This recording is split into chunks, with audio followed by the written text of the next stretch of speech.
Assalamualaikum warahmatullahi wabarakatuh. Mari klik subscribe di channel ini dan aktifkan tanda loncengnya untuk mendapatkan update pemberitahuan di video berikutnya.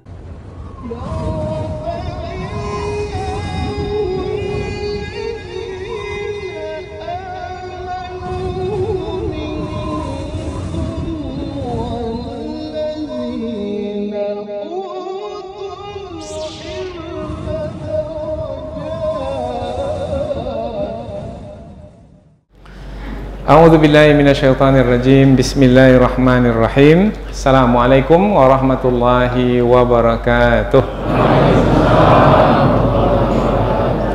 Alhamdulillahirabbil alamin wa bihi nasta'in ala umurid dunya waddin nasta'inuhu wa nastaghfiruh wa na'udzu billahi min shururi anfusina wa min sayyiati a'malina. فمن يهده الله فلا مضل له ومن يضلل فلا هادي له أشهد أن لا إله إلا الله وحده لا شريك له وأشهد أن محمدا عبده ورسوله لا نبي بعده amma ba'd. Kita bersyukur kepada Allah Subhanahu wa taala yang masih melimpahkan rahmat dan nikmatnya. Kita bersyukur dengan memuji Allah, yaitu dengan mengucapkan Alhamdulillahi Rabbil Alamin. Kemudian tidak lupa pula bersalawat kepada Rasulullah dengan ucapan Allahumma salli ala Sayyidina Muhammad wa ala ali Sayyidina Muhammad, dan bersalam kepada Rasulullah dengan ucapan Assalamu alayka ya Rasulullah. Alhamdulillah, kita dapat kembali meneruskan pengajian tafsir ayat-ayat suci Al-Quran yang insya Allah kita akan teruskan kepada ayat yang ke-88 hingga 93 dari suratul Isra. Berarti 6 ayat. 6 ayat ini menerangkan tentang Al-Quran. Al-Quran sebagai mukjizat, yaitu sebagai bukti kerasulan Nabi Muhammad SAW sebagai seorang Rasul. Al-Quran adalah firman Allah Subhanahu wa taala yang diturunkan kepada Rasulullah SAW berbahasa Arab. Nabi Muhammad SAW adalah di kalangan bangsa Arab, kemudian menyampaikan dakwahnya di kota Mekah dan di kota Madinah kepada penduduk dua kota itu yang berbahasa Arab. Nah, Al-Quran sebagai mukjizat, Al-Quran yang berbahasa Arab itu Rasulullah sampaikan.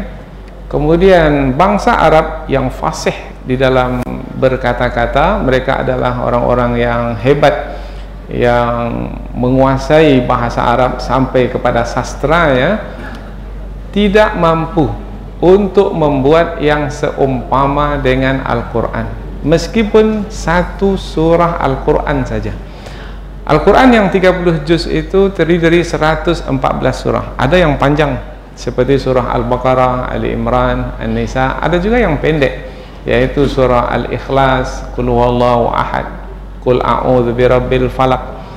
Tetapi bangsa Arab secara keseluruhan tanpa terkecuali, andaikan berkumpul, bahkan bukan hanya bangsa manusia, kalau bangsa manusia meminta bantuan kepada bangsa jin sekalipun, semuanya berkumpul untuk mendatangkan yang seumpama dengan Al-Quran, mereka tidak akan mampu untuk mendatangkannya.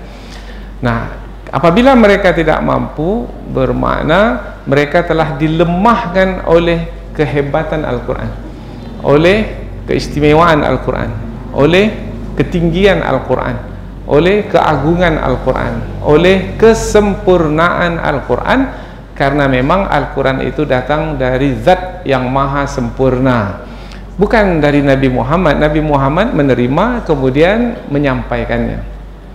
Maka Al-Quran sampai hari ini sebagai mukjizat, karena tidak ada satupun yang mampu untuk mendatangkan yang seumpama dengan Al-Quran.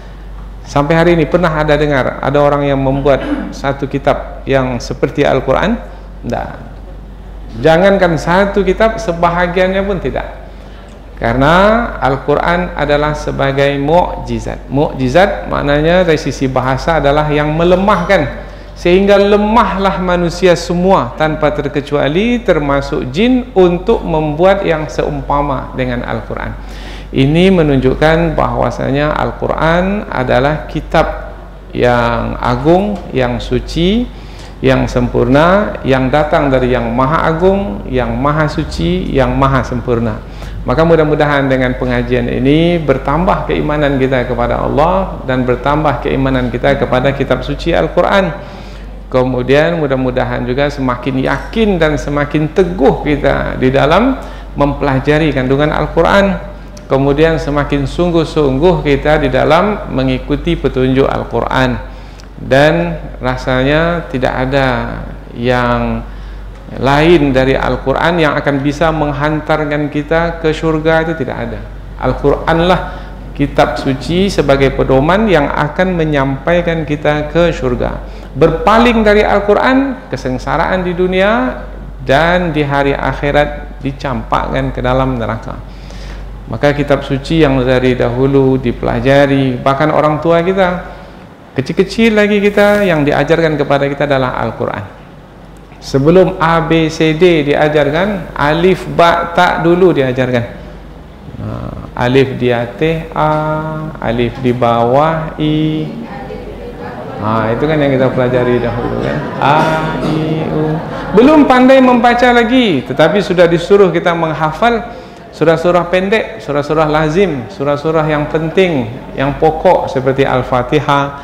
Kemudian surah-surah pendek untuk dijadikan zikir atau bacaan di dalam salat. Karena Al-Quran adalah jantung kita, Rabi' qulubina.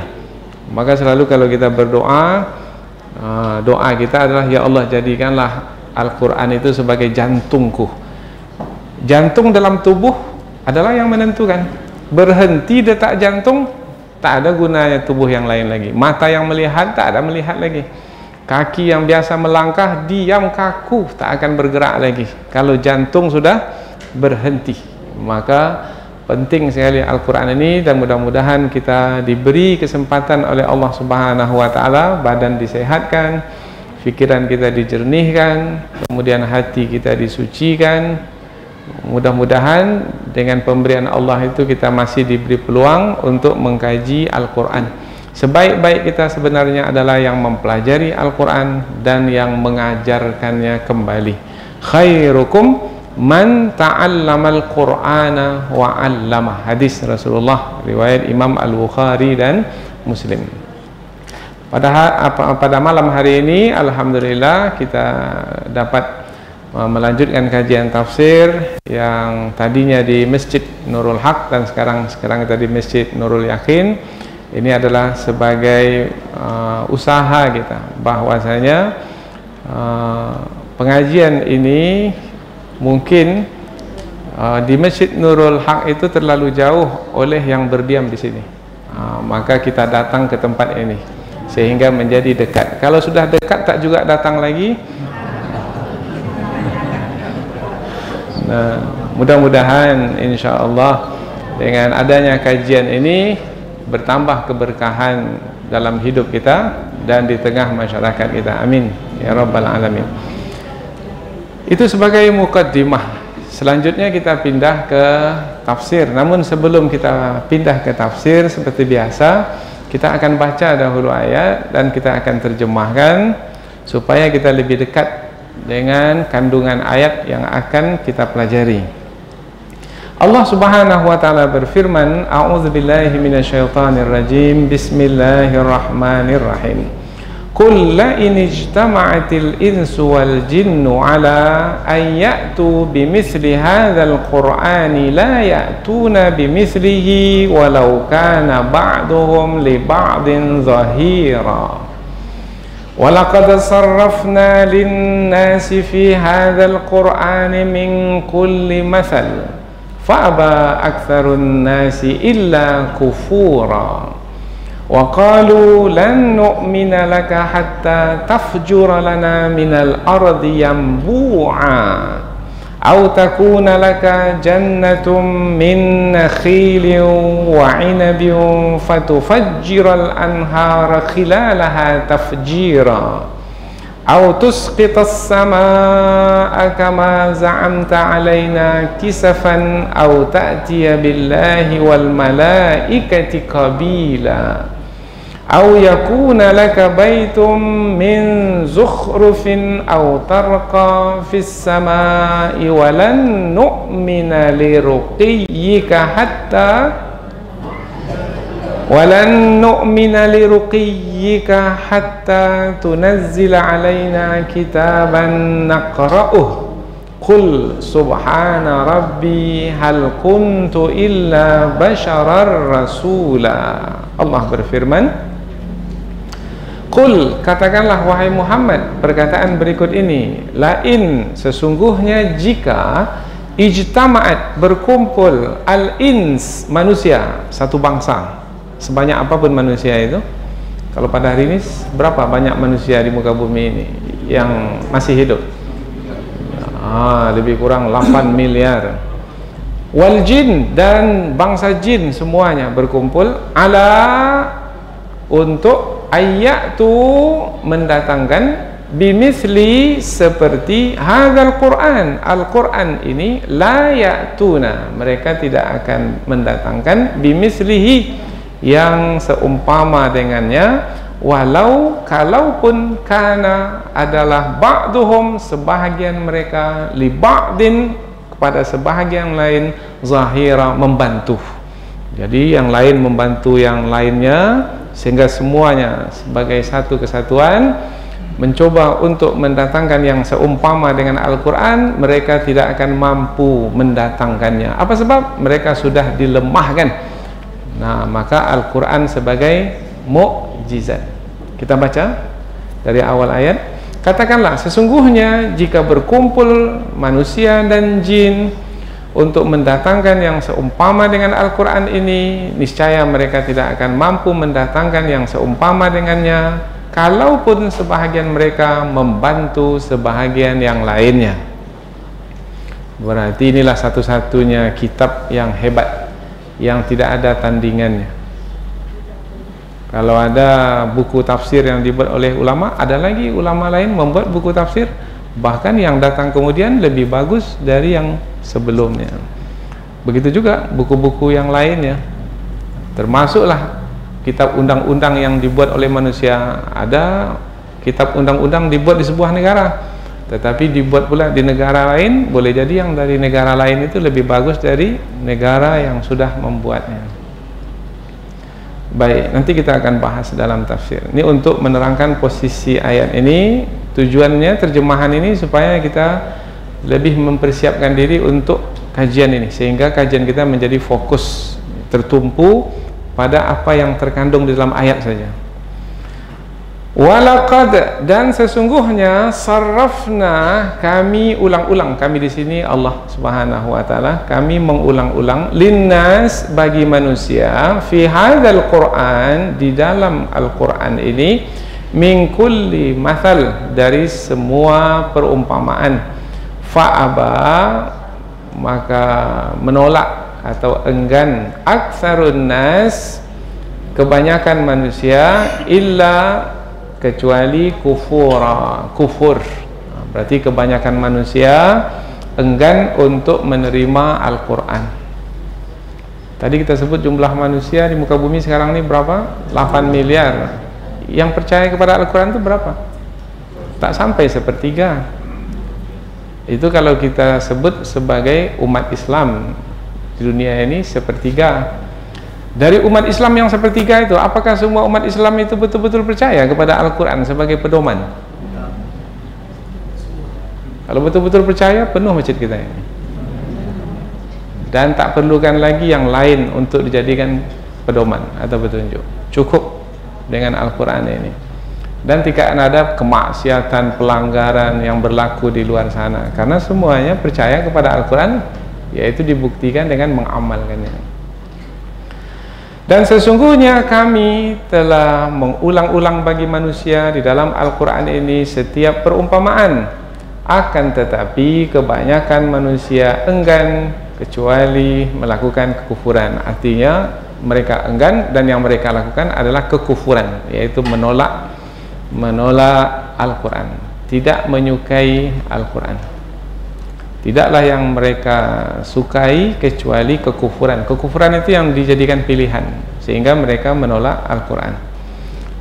Sudah 2 ayat ya, sudah nampak kita, oh itu dia kandungan ayat yang akan kita pelajari nanti. Wa qalu, dan mereka berkata, siapa mereka ini? Bangsa Arab yang dahulu Rasulullah menyampaikan Al-Quran ini kepada mereka. Karena ayat ini turun di kota Mekah, maka yang dimasukkanlah penduduk kota Mekah. Siapa penduduk kota Mekah itu? Kafir Quraisy, yaitu orang Quraisy, bangsa Arab dari suku Quraisy, yang mereka itu kafir. Kepercayaan mereka menyembah berhala, menyembah patung.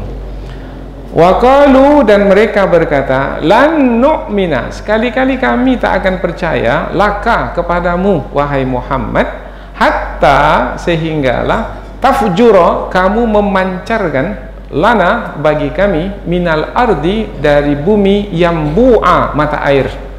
Pancarkan mata air kepada kami dari muka bumi, baru kami percaya kepadamu. Berarti mereka menantang. Nah, biasanya selepas menantang itu ada pula jawaban dari menantang itu. Dahulu, pada masa dahulu, umat-umat terdahulu pun juga menantang nabi-nabi yang diutus kepada mereka. Kalau memang benar kamu wahai, nah siapa dulu? Nabi Saleh umpamanya, turunkanlah hujan batu dari langit. Nah, mereka menantang, maka Allah Subhanahu wa Ta'ala berlakukan apa yang mereka tantang itu.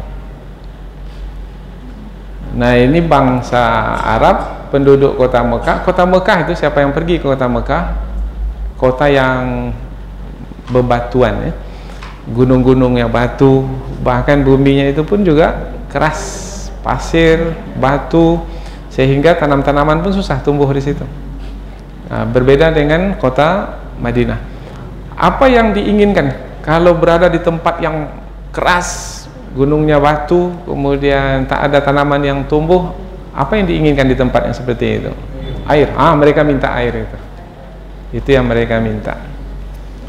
Atau takuna laka, kamu memiliki wahai Muhammad, jannah, yaitu kebun yang isinya min nakhil, kurma, batang kurma, pohon-pohon kurma, wa inabin, dan anggur, pohon-pohon anggur, fatufajjiral anhar, kemudian kamu memancarkan sungai-sungai, khilalaha, di celah-celahnya. Jadi di celah pohon anggur, di celah pohon kurma itu pancarkan air wahai Muhammad, tafjirah, dengan pancaran yang deras.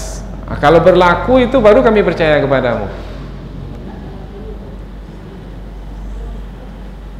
Ini orang yang menantang seperti ini, seperti apa sebenarnya kejiwaan dia ini? Ini kalau tanya kejiwaan dia, apa betul memang dia kalau berlaku itu nanti dia akan beriman, percaya, atau dia memang karena keangkuhan atau karena kebencian kepada kebenaran saja dia menantang itu? Nah, nanti kita akan bahas dalam tafsir. Dan orang yang seperti itu ada juga tidak pada hari ini? Siapa orangnya? Ada. Siapa yang memperhatikan, maka nanti akan menjumpai. Autus kita, atau kamu wahai Muhammad, menjatuhkan as-sama, langit. Nah, langit ini kan atap bagi kita ya, di atas sana itu seperti atap rumah kita. Wahai Muhammad, jatuhkan langit itu, kama, seperti mana, za'amta, yang kamu katakan, alaina, ke atas kami. Jatuhkan langit itu ke atas kami, kisafan, berkeping-keping. Langit itu kan satu kesatuan ya. Jatuhkanlah kepada kami langit itu berkeping-keping. Kira-kira Nabi Muhammad ketika mendengar tantangan mereka ini, apakah Rasulullah berdoa kepada Allah? Apakah Rasulullah berdoa kepada Allah untuk diberlakukan apa yang mereka minta itu? Nah, tunggulah dulu ayat yang ke-93. Au ta'tiyah, atau kamu wahai Muhammad mendatangkan, billah, Allah, datangkan Allah, wal malaikah, dan juga malaikat, qabila, berhadapan muka dengan kami. Ini yang mereka minta. Itulah dia keadaan bangsa Arab yang dahulu Rasulullah menyampaikan dakwah kepada mereka. Apakah masyarakat kita pada hari ini, masyarakat dunia pada hari ini seperti itu juga? Kalau ya, bermakna tantangan dakwah kita sama seperti yang dahulu Rasulullah tanggung, maka kita pun juga menanggung beban yang sama. Tapi kalau tidak, lebih ringan dari itu, bermakna belum seberapa perjuangan kita pada hari ini berbanding Rasulullah dahulu.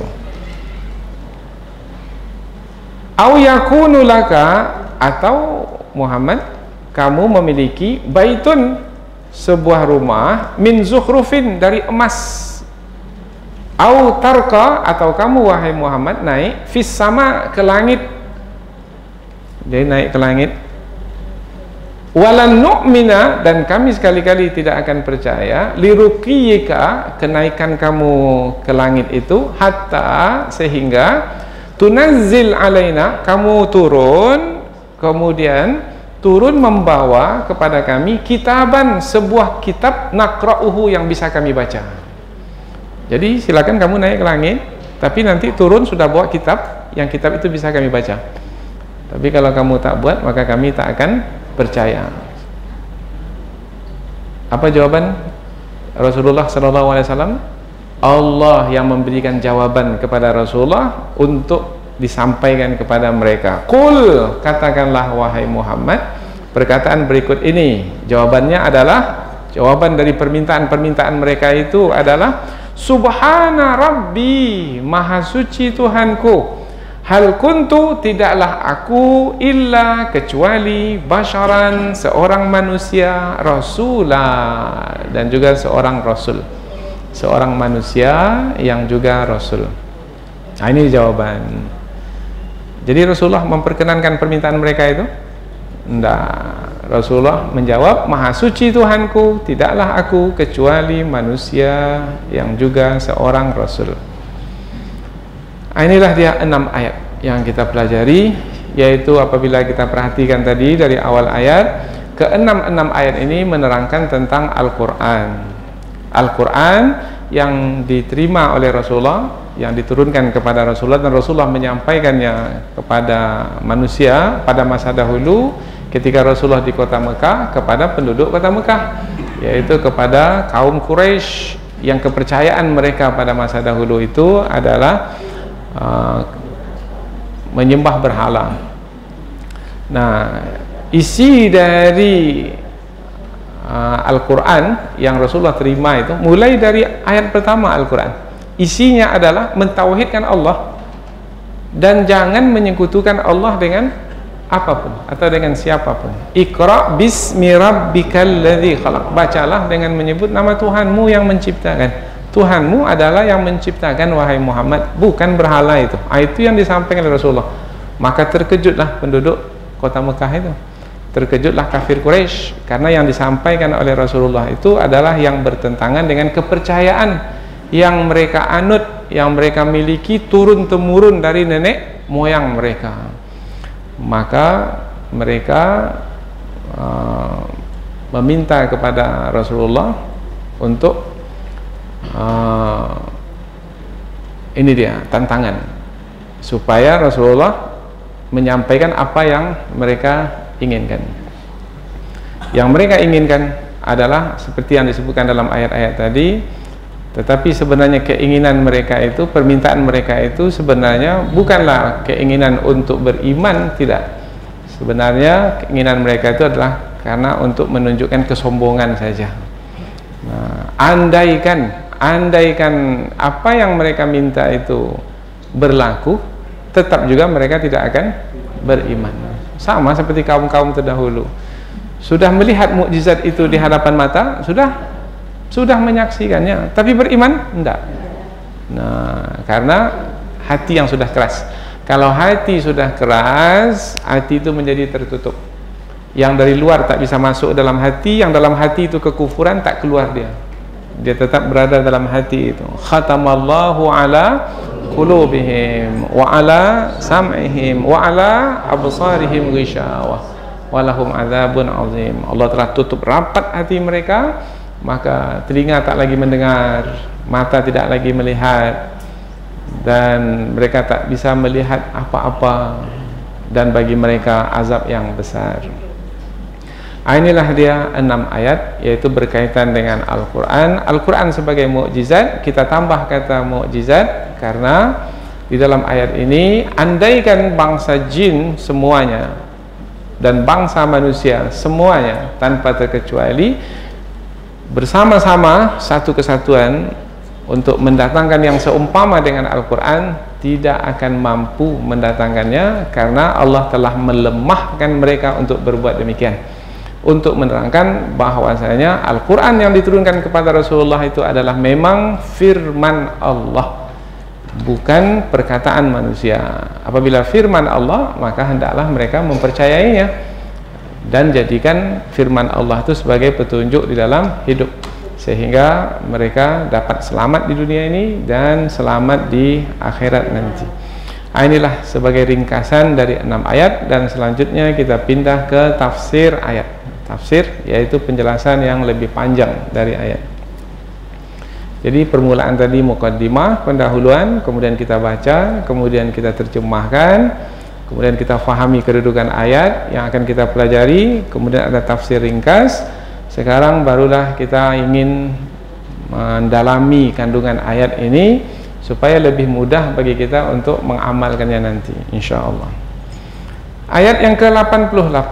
Qul, katakanlah wahai Muhammad. Katakanlah. Perintah dari siapa? Dari Allah. Kepada siapa? Kepada Rasulullah sallallahu alaihi wasallam. Dalam hal apa? Ini kaitannya dengan apa? Oh, ada peristiwa yang berlaku. Apa peristiwa itu? Yaitu peristiwa kafir Quraisy menantang Rasulullah. Yaitu di dalam tafsir dikatakan, apa kata kafir Quraisy ini? Mereka ini kan orang-orang yang hebat dalam bahasa Arab. Mereka juga dengan fusaha, yaitu yang fasih. Mereka ahli syair, penyair. Penyair itu pandai di dalam menyusun kata-kata, memilih kata-kata, sehingga sangat rapi sekali. Kalau kita baca syair-syair Arab itu sangat indah sekali. Ujungnya itu kalau ro saja semua, kalau mim saja semua, kalau nun saja. Pilihan katanya luar biasa, dan itu tidak sembarang orang bisa melakukannya. Nah, mereka bangsa Arab itu adalah bangsa yang hebat di dalam berkata-kata, dan bahasa Arab itu bahasa yang sangat sempurna sekali. Perbendaharaan katanya sangat kaya sekali berbanding dengan bahasa yang lainnya. Nah, apa kata mereka? Kata penduduk kota Mekah, yaitu dari kalangan kafir Quraisy itu, kalau kami menghendaki, kami juga bisa berkata-kata seperti yang disampaikan oleh Muhammad itu. Itu perkataan mereka. Bermakna mereka mencoba untuk menantang Al-Quran.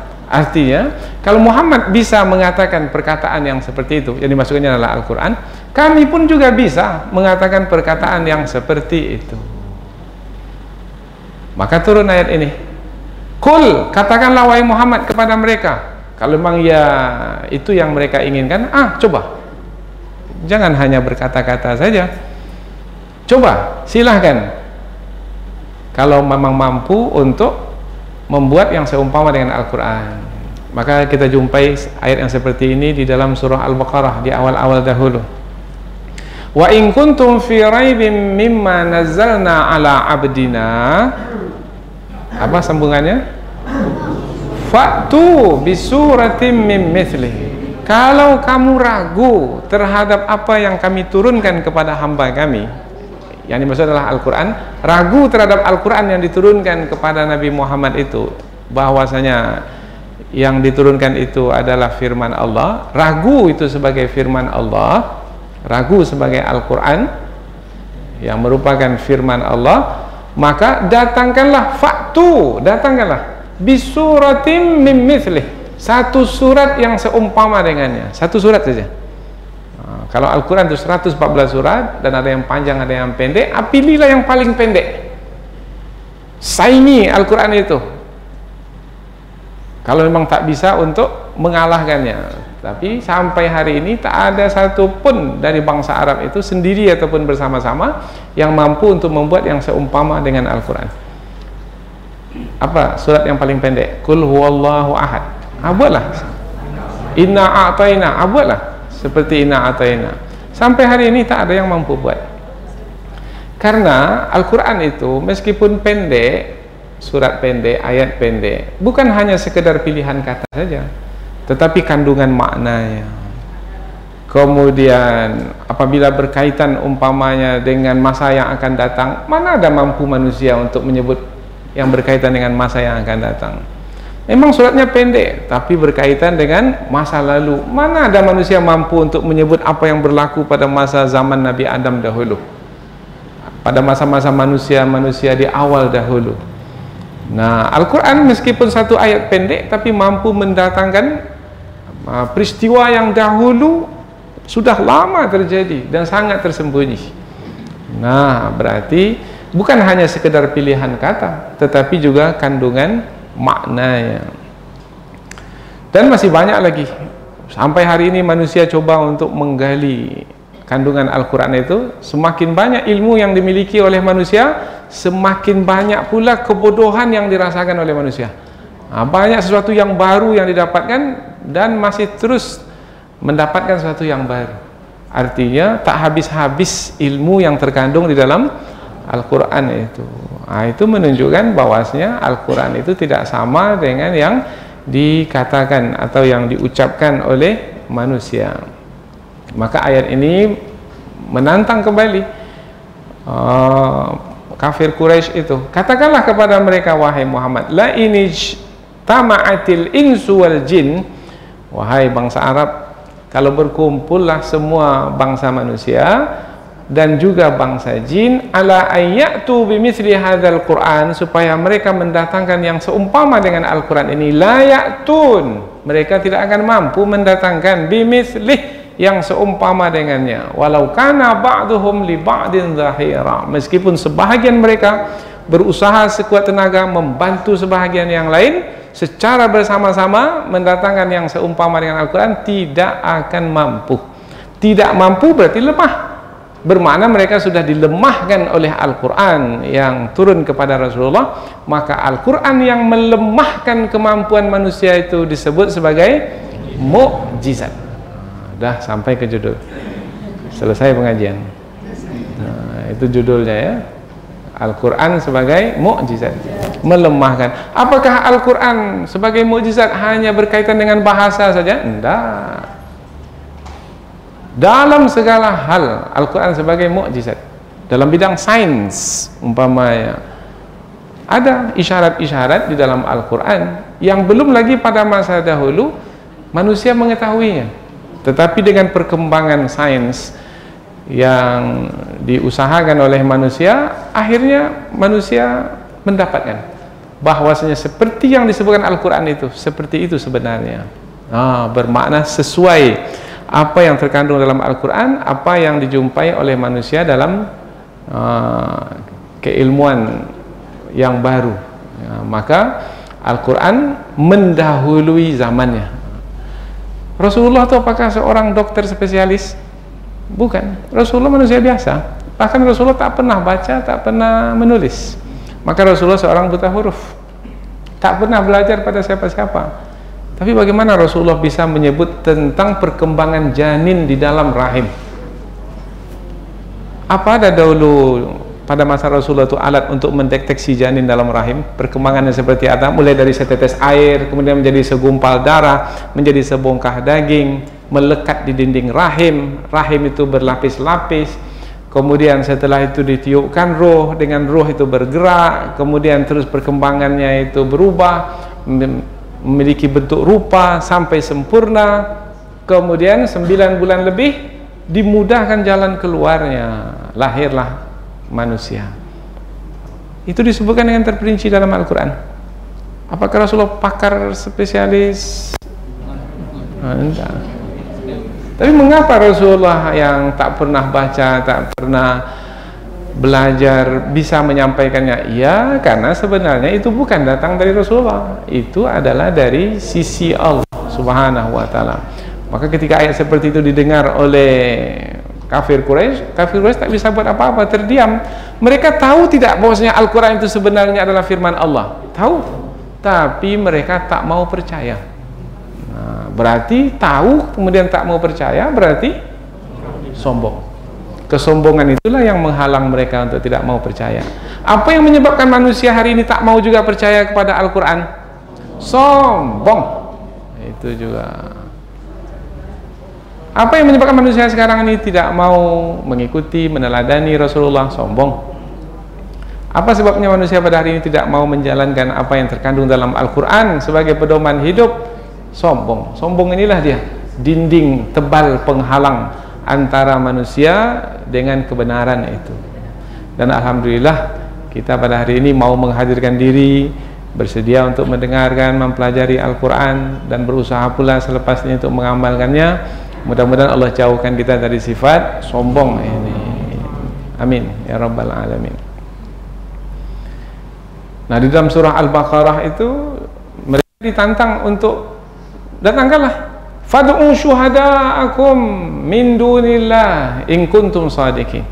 Kamu carilah siapa-siapa yang bisa menolong kamu untuk membuat yang seumpama dengan Al-Quran, kalau memang kamu mampu untuk melakukannya. Fa illam taf'alu, dan jika kamu tak mampu, walan taf'alu, dan sekali-kali kamu tak akan mampu, fattakun nar allati waquduhan nas wal hijarah, maka takutlah kamu kepada api neraka yang bahan bakarnya batu dan manusia dan batu. Uiddat lil kafirin, yang disediakan bagi orang-orang kafir.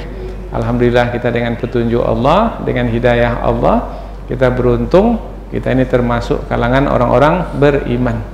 Beriman kepada Allah, beriman kepada malaikat, beriman kepada Rasul yang diutus, beriman kepada kitab suci yang diturunkan. Masih ada dua lagi, beriman kepada hari akhirat, hari pembalasan. Hidup di dunia ini hanya sementara, sampai masanya kita mati, kemudian kita akan berpindah ke alam yang berikutnya untuk mempertanggungjawabkan apa yang telah kita lakukan. Kemudian adalah satu lagi keimanan kepada qada dan qadar. Segala sesuatunya sudah ditetapkan oleh Allah, dan Allah yang menetapkan, Allah yang memberlakukan, dan tidak ada siapa yang terkeluar dari qada dan qadar itu.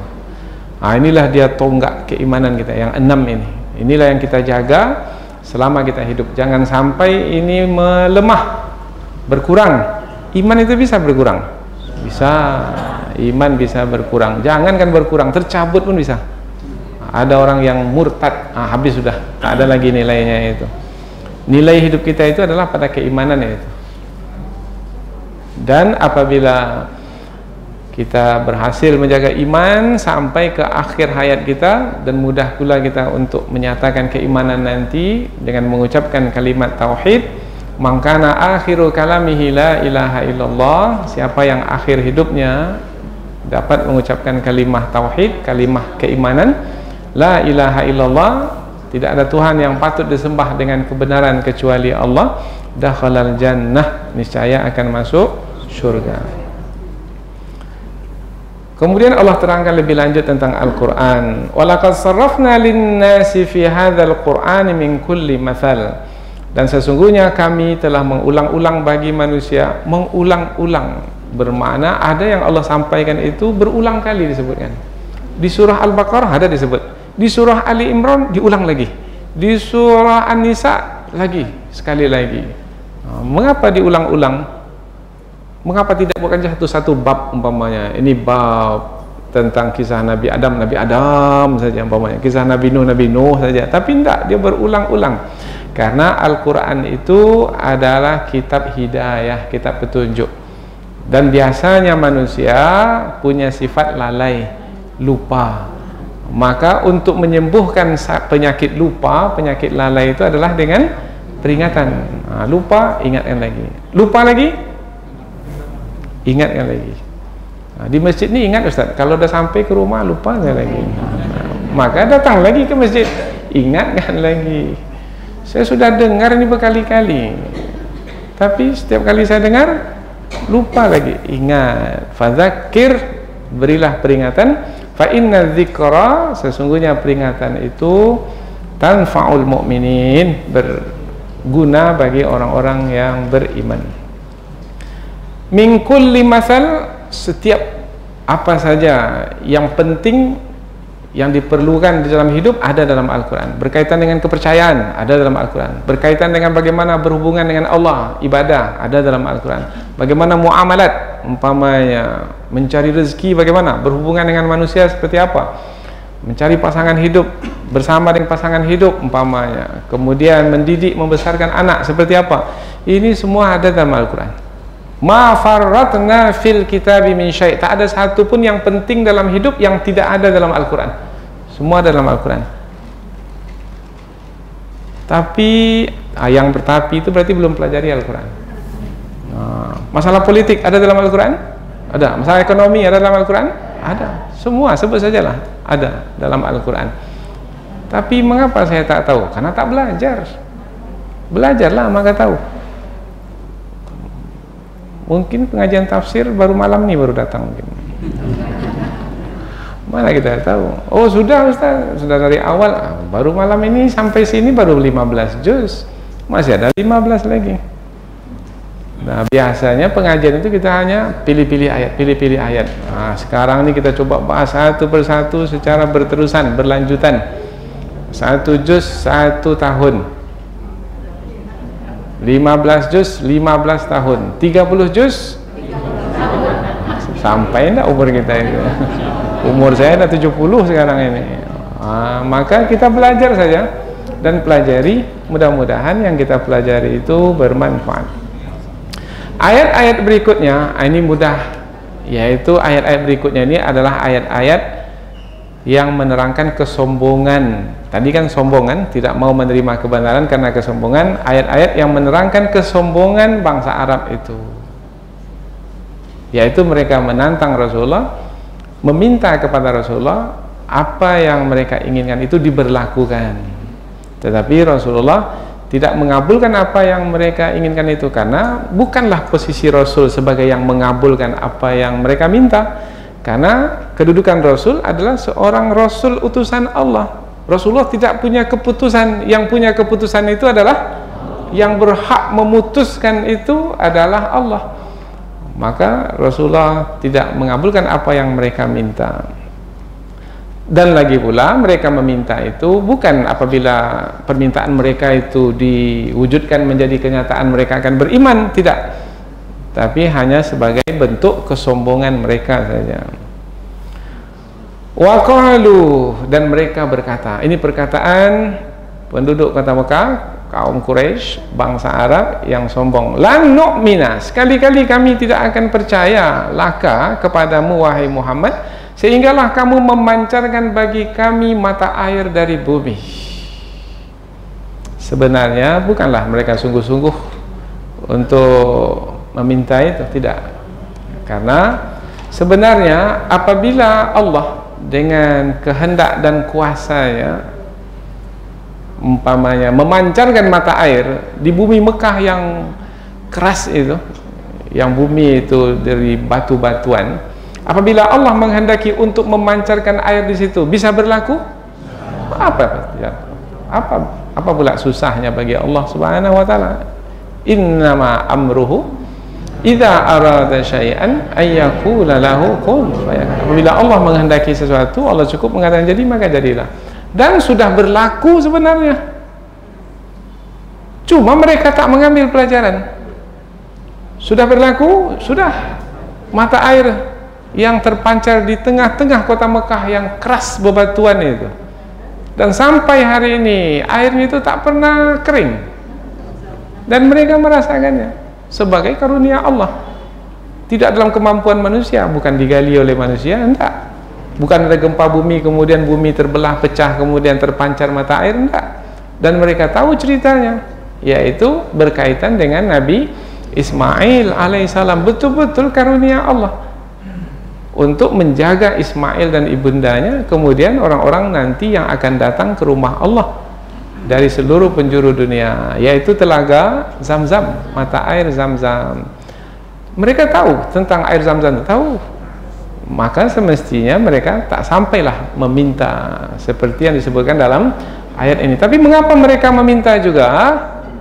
Jawabannya sudah jelas, yaitu karena keangkuhan dan kesombongan. Mau uji coba Rasulullah sampaikan tidak keinginan mereka.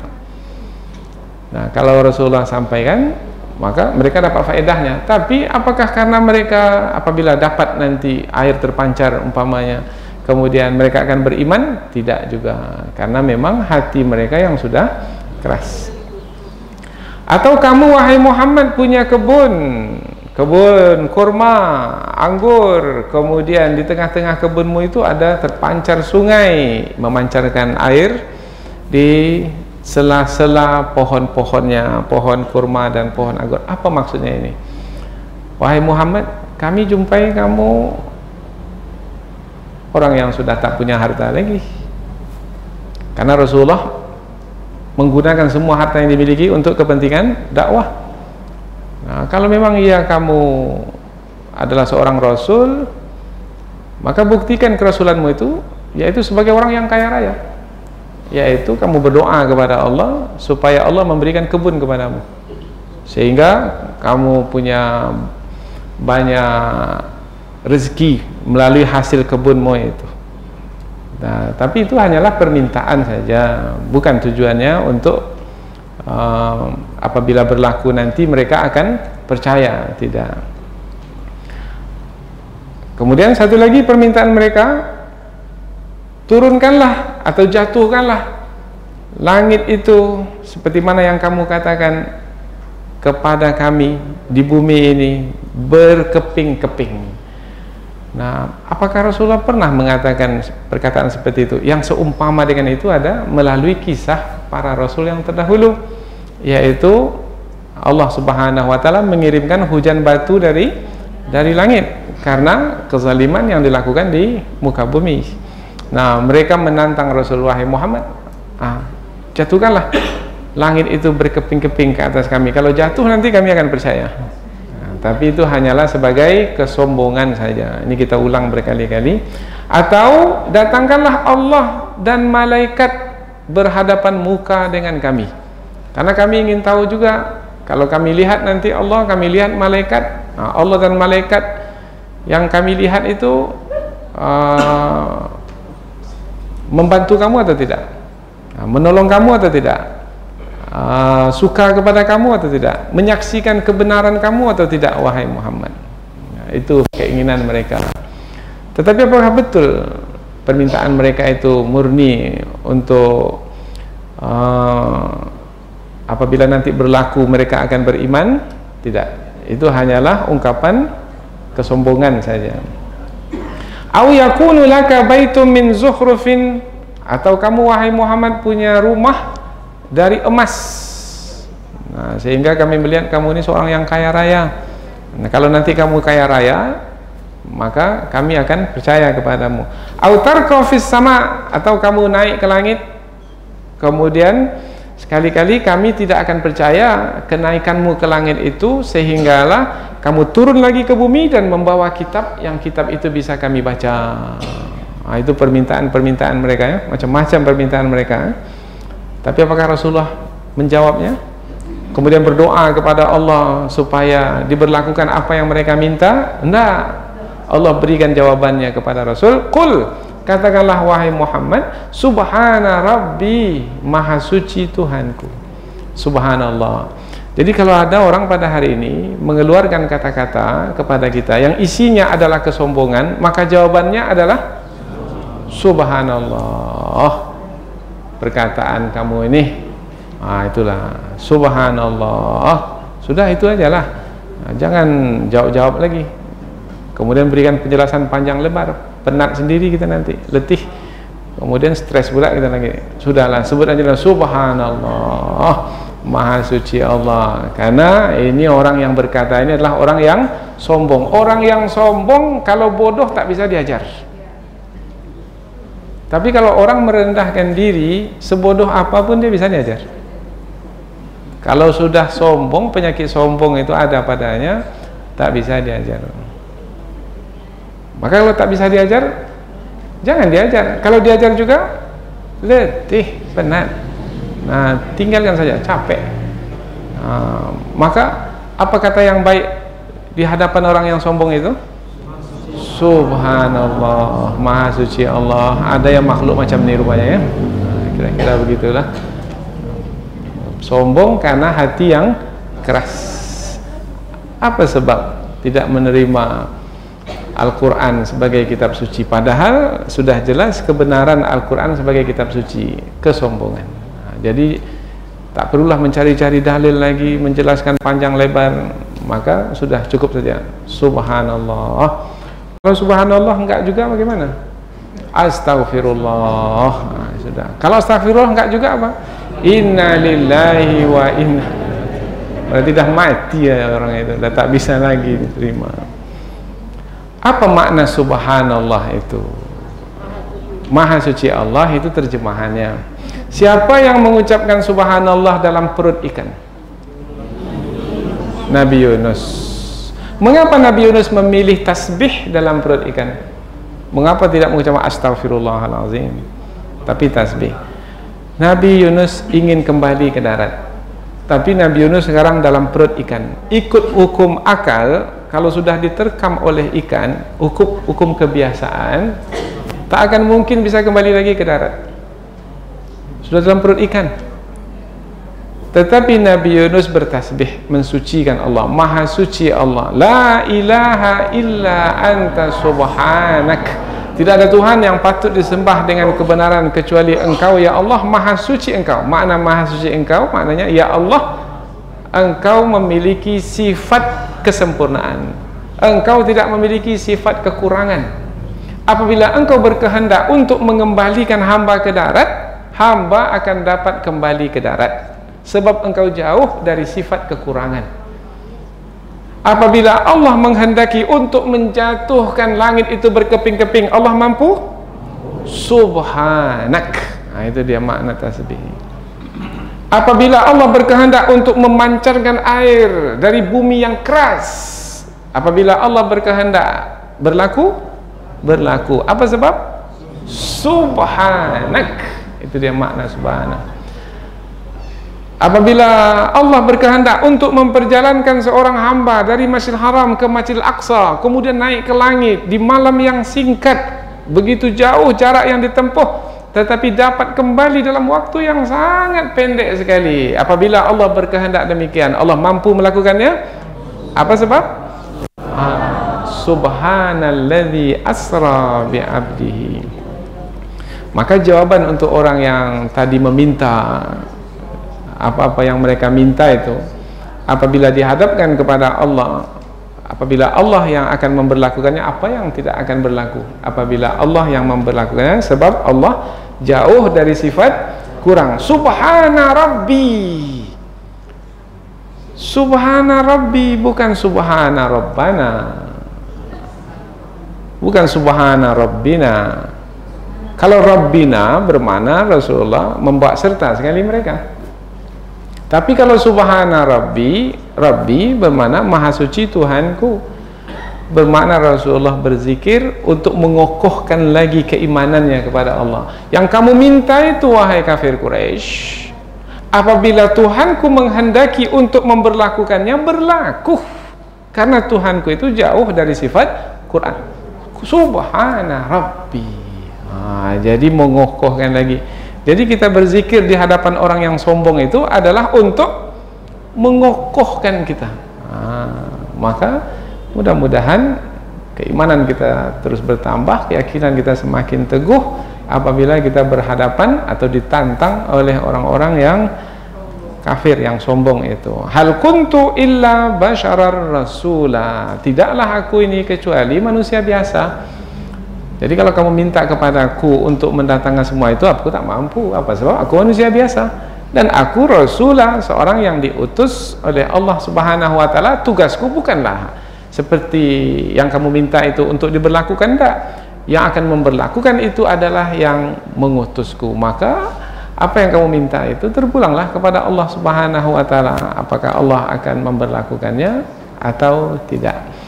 Nah, dahulu ada yang memintanya, maka Allah berlakukan. Nah, jadi penyampaian Rasulullah untuk menerangkan tentang dirinya sebagai seorang manusia biasa dan Rasul yang diutus hanyalah sebagai penyampai kebenaran, maka terpulanglah kepada penduduk kota Mekah itu atau kafir Quraisy itu untuk menerima Al-Quran itu. Mau menerimanya, kebaikan kembali kepada diri sendiri. Tidak mau menerimanya, maka mereka sendirilah yang akan menanggungnya. In ahsantum ahsantum li anfusikum wa in asatum falaha. Berbuat baik itu kembali pada diri sendiri, dan apabila berbuat yang buruk, maka diri sendiri yang akan menanggung akibatnya. Mudah-mudahan insyaallah dengan 6 ayat berkaitan dengan Al-Quran sebagai mukjizat ini, bertambah keimanan kita kepada Allah, semakin suka, semakin senang, semakin bersemangat kita bersama dengan Al-Quran, membaca Al-Quran, mempelajari Al-Quran. Kemudian kita mudah-mudahan dimudahkan pula oleh Allah untuk mengamalkan Al-Quran. Tak ada jalan lain untuk menyelesaikan persoalan kita, persoalan keluarga kita, persoalan bangsa kita. Tak ada penyelesaian yang lain selain kembali kepada Al-Quran ini. Dengan Al-Quran yang diturunkan kepada Rasulullah, dahulu bangsa Arab dalam keadaan gelap gulita, dengan Al-Quran ini maka keluarlah mereka dari kegelapan itu, sehingga mereka berada dalam cahaya yang terang benderang. Litukhrijan nas, dengan Al-Quran itu wahai Muhammad, kamu mengeluarkan manusia minadz-zulumati, dari kegelapan, ilan nur, kepada cahaya. Mudah-mudahan apa yang kita pelajari ini ada manfaatnya. Subhanakallahumma wa bihamdika asyhadu an la ilaha illa anta wa astaghfiruka wa atubu ilaik. Wassalamualaikum warahmatullahi wabarakatuh.